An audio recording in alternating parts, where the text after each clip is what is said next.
పుట్టపర్తి నియోజకవర్గం అభివృద్ధి కోసం సేవ చేయాలన్న లక్ష్యంతోనే తాను రాజకీయాల్లోకి వచ్చానని చెప్పారు మాజీ మంత్రి పల్లె రఘునాథ్ రెడ్డి.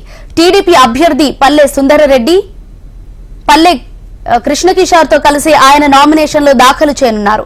ముందుగా సత్యమ్మ దేవాలయంలో పూజలు నిర్వహించిన రఘునాథ్ 30 ఏళ్లుగా నల్లమడ పుట్టపర్తి నియోజకవర్గాల అభివృద్ధి కోసం పాటుపడ్డానని చెప్పారు. అన్ని విధాలుగా దగచేసిన వైసీపీ ప్రభుత్వాన్ని ఇంటికి సాగనంపినందుకే ప్రజలు సిద్ధంగా ఉన్నారంటున్న పల్లె రఘునాథ్ రెడ్డితో మా ప్రతినిధి ప్రవీణ్ ఫేస్ టు ఫేస్. ఎన్నికలకు సంబంధించి నోటిఫికేషన్ ఈరోజు వెలువడనున్న నేపథ్యంలో ఈరోజు నామినేషన్ల పర్వం అనంతపురం ఉమ్మడి జిల్లా వ్యాప్తంగా కొనసాగుతుంది. ప్రస్తుతం మనం పుట్టపర్తిలో ఉన్నాం. పుట్టపర్తి సత్యమ్మ దేవాలయంలో ఇప్పుడే మాజీ మంత్రి పల్లె రఘునాథ్ రెడ్డి పూజలు చేసుకున్నారు. ఈరోజు పల్లె సింధూరారెడ్డి తరఫున నామినేషన్ దాఖలు చేసుకున్న నేపథ్యంలో ప్రస్తుతం రఘునాథ్ రెడ్డి మంది ఉన్నారు. సార్ చెప్పండి, ఎట్లా ఉంది ఈరోజు నామినేషన్ వేస్తున్నారు ఏంటి? 2024 ఎన్నికల కొరకు తెలుగుదేశం పార్టీ తరఫున ప్రియతమ మాజీ ముఖ్యమంత్రి శ్రీ నారా చంద్రబాబు నాయుడు గారి ఆశీస్సులతో ఈ పొద్దు నా కోడలు శ్రీమతి పల్లె సింధూరారెడ్డి, నేను, నా కొడుకు పల్లె వెంకట కిషోర్ రెడ్డి ముగ్గురు నామినేషన్ దాఖలు చేస్తున్నాం. గత 30 సంవత్సరాలుగా ఈ నియోజకవర్గాన్ని, నల్లమా నియోజకవర్గాన్ని కంటికి రెప్పలాగా కాపాడా. కష్టాల్లో, బాధల్లో, సమస్యల్లో భాగం పంచుకున్న ఈ నియోజకవర్గ ప్రజలంతా నిన్ను వేరుగా చూడలేదు, వాళ్ళ కుటుంబ సభ్యునిగా చూశారు. కాబట్టి ఇన్నిసార్లు ఈ రాజకీయ జీవితంలో 3 సార్లు ఎమ్మెల్యే, ఒకసారి ఎమ్మెల్సీ, చీఫ్ విప్ మినిస్టర్గా పొందగలిగాను. ఇప్పుడు సార్ ఆదేశానుసారం మా కుటుంబంలో ఎవరైనా కూడా పోటీ చేయని చెప్పమని చెప్పాడు. నామినేషన్ వేశాము. ఆయనకు ఎవరు చెప్తే వాళ్ళు బరిలో నిలుస్తాం. రాత్రింబోలు కష్టపడి పనిచేసేంత ముందు కూడా ఈసారి కూడా రాత్రింబోలు కష్టపడి మా కార్యకర్తలు పనిచేస్తారు. 100కి 100% తెలుగుదేశం పార్టీ పుట్టపర్తిలో పసుపు జెండా ఎగరేస్తుంది. ఇప్పటికే ప్రచారం జరుగుతుంది. ప్రచారం ఓవైపు అధికార పార్టీ కూడా పెద్ద ఎత్తున ప్రచారం జరుగుతున్న నేపథ్యంలో ప్రచారంలో వెనకబడ్డారా అనే ఒక ఇది ఉంది. ఏంటి అసలు ఎట్లా చేస్తుంది? 5 సంవత్సరాలు వాళ్ళ ఇల్లు వాకిలి ఒక ఊరు 100 సార్లు పైసలు చూసాం. ప్రతి ఒక్క మనిషి నాకు సంబంధాలు ఉన్నాయి. ఆయన ఈ మధ్య వచ్చే 4 ఏళ్ళు ఎక్కడ పోయినాడు, కుంభకర్ణ నిద్రపోయాడు, హఠాత్తుగా ఇప్పుడు వచ్చాడు, తిరుగుతున్నాడు కానీ ప్రజలు పెద్ద పట్టించుకోరు. ఆయన చేసినవన్నీ కనపడతాయి కదా. బిల్డర్ల దగ్గర వసూలు చేశారు, బిల్డర్లు ఏ విధంగా వేస్తారు, భూ కబ్జా చేశాడు, ఆ భూ కబ్జాదారులు ఎట్లా వేస్తారు, అదేవిధంగా సత్సాయి నీళ్లు తన సొంత పొలానికి మళ్ళీ ఇచ్చాడు. ప్రజలు కూడా తెలివైన వాళ్ళు ఆలోచన చేస్తారు. ఎవరు ఎమ్మెల్యే అయితే ఈ నియోజకవర్గం ప్రశాంతంగా ఉంటుంది. నా ఆలోచన ఒకటే, పుట్టపర్తి ప్రశాంతంగా ఉండాలి, ఇక్కడ మాఫియా సంస్థలు ఉండకూడదు. ప్రపంచ చరిత్ర పట్టణంలో ప్రత్యేకమైన స్థానం ఉంది. సేవ్ పుట్టపర్తి నినాదంతో సరే ఎన్నికలు పోతున్నా మాలాంటి వాళ్ళు నీతిగా నిజాయితీగా ఉండాలి. తిరిగి వస్తే ఈ పుట్టపర్తికి పూర్వ వైభవం వస్తుంది. పార్టీలో కూడా చాలా మంది గ్రూప్ తగాదాలని రకరకాల వర్గాలని ఉన్నాయి కదా, వీటన్నింటినీ కోఆర్డినేట్ చేసుకున్నారా? ఎట్లా ఉంది? ఇప్పుడు ఎవరు మాకే పెద్ద తగాదాలు లేవు. గంగన కానీ అల్లబక్ష కానీ పార్టీకి పనిచేస్తామని ముందుకు వచ్చారు, అందరూ కలిసిపోయారు. ఆ పక్క నుంచి అసమ్మతివాదులు మీరు చూస్తున్నారు. వలసల పర్వము దాదాపు 1 నెల నుంచి వలస అక్కడి నుంచి ఇక్కడ 1 వే వస్తూనే ఉన్నారు. కాబట్టి తెలుగుదేశం పార్టీ మీద అభిమానం ఉంది, వైఎస్ఆర్సీపీ మీద వ్యతిరేకత ఉంది. ఎవరు ఎన్ని చెప్పినా కూడా ప్రజల్లో నిర్ణయించుకున్నారు.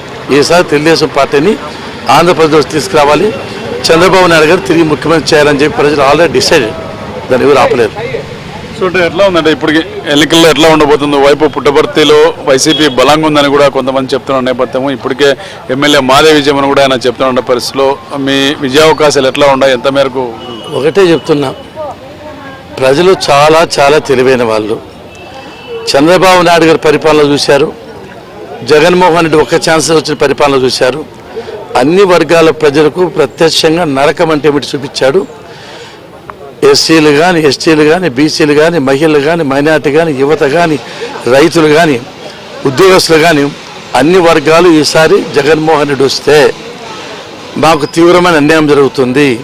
రాజధాని నిర్మాణం కాదు, పోలవరం ప్రాజెక్టు పూర్తి కాదు, ఈ సంక్షేమ పథకాలు అమలు కావు, అభివృద్ధి సున్నా, ఏమీ చేయలేకపోయాడు 5 ఏళ్ళ లోపల. ఇంకోసారి అవకాశం ఇచ్చి పొరపాటు చేయకూడదనే నిర్ణయం తీసుకున్నారు. వాళ్ళకు ఒకటే ఇది, డబ్బు విపరీతంగా సంపాదించే జగన్మోహన్ రెడ్డి, మేము డబ్బులతో గెలుస్తాము అనేది ఒకటి. వాలంటీర్ వ్యవస్థ మా వెంట ఉంది.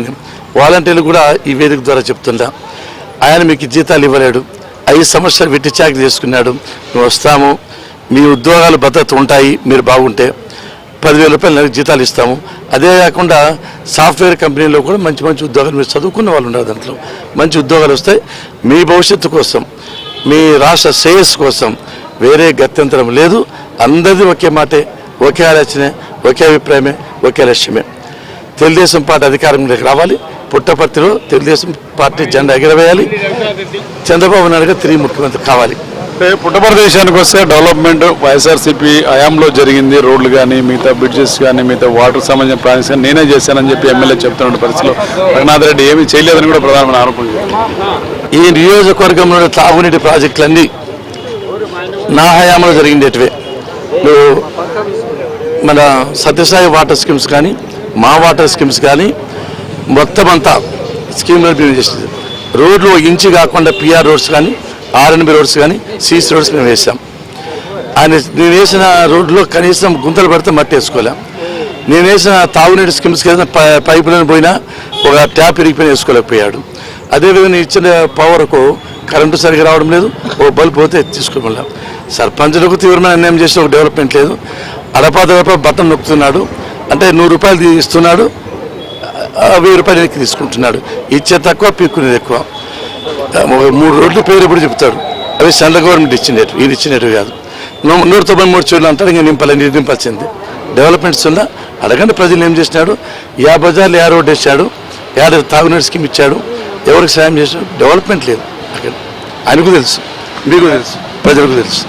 ఇది అంటే మొత్తం మీద రఘునాథ్ రెడ్డి చెప్తున్న పరిస్థితిలో వచ్చే ఎన్నికల్లో టీడీపీ విజయం సాధిస్తుంది కూడా ఆయన ధీమా వ్యక్తం చేస్తున్నారు. భవిష్యత్తులో ప్రాంతం అభివృద్ధి చెందాలంటే, రాష్ట్రం అభివృద్ధి చెందాలంటే టీడీపీ రావాలని కూడా రఘునాథ్ రెడ్డి ఒక ఆకాంక్షిస్తున్నారు. ఎన్నికల్లో విజయం సాధిస్తామని ఒక ధీమా కూడా వ్యక్తం చేస్తున్నటువంటి పరిస్థితి.